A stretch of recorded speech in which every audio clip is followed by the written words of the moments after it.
Welcome. It's great to have you with us. Our sign language interpreter is Pretty Janet. I am Ashley Mazuri. And I'm Jesse Rogers. Thank you for making time.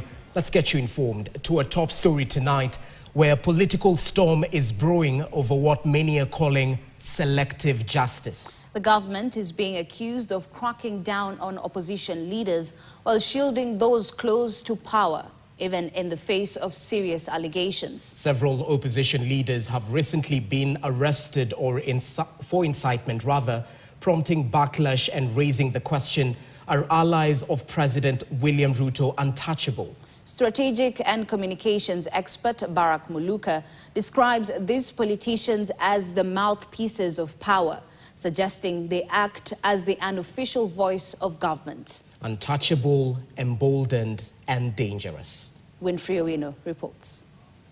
Time and again, Kenyans have woken up to inflammatory remarks made by politicians, remarks that flirt with hate speech and incitement, yet rarely is any action taken. Since independence, successive regimes have harbored people widely perceived as untouchables, politicians who appear above the law, emboldened by their proximity to power. One such figure is Kapseret MP Oscar Sudi. No stranger to controversy, Sudi has been arrested and was even charged at a Nakuru court over hate speech in 2020. But that hasn't slowed him down. He continues to rattle critics of the state with provocative statements, seemingly without consequence. Puka, vile unaongea hata kwa mdomo. Lakini usiongee maneno 2007, 2008. You're not a leader, you're ati unasema ati 2027 elections sijui ikifanyika nini. Sasa wewe unaongoza nani? Kunai. Be careful wewe wa Munyoro. No, umeenda nyumbani one way. In January this year, he was among a group of Rift Valley leaders who publicly claimed they would rig the 2027 general election in favor of President William Ruto. William Ruto aidi mahali mawas.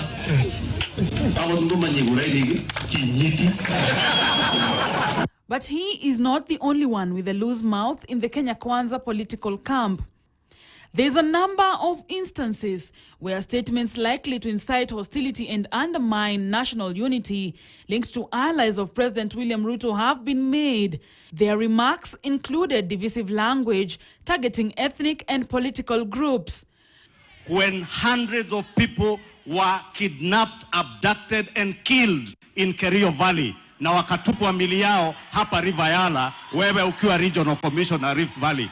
Sisi sio wale ambao wanarushanga mawe na kungojea tear gas. You know us very well.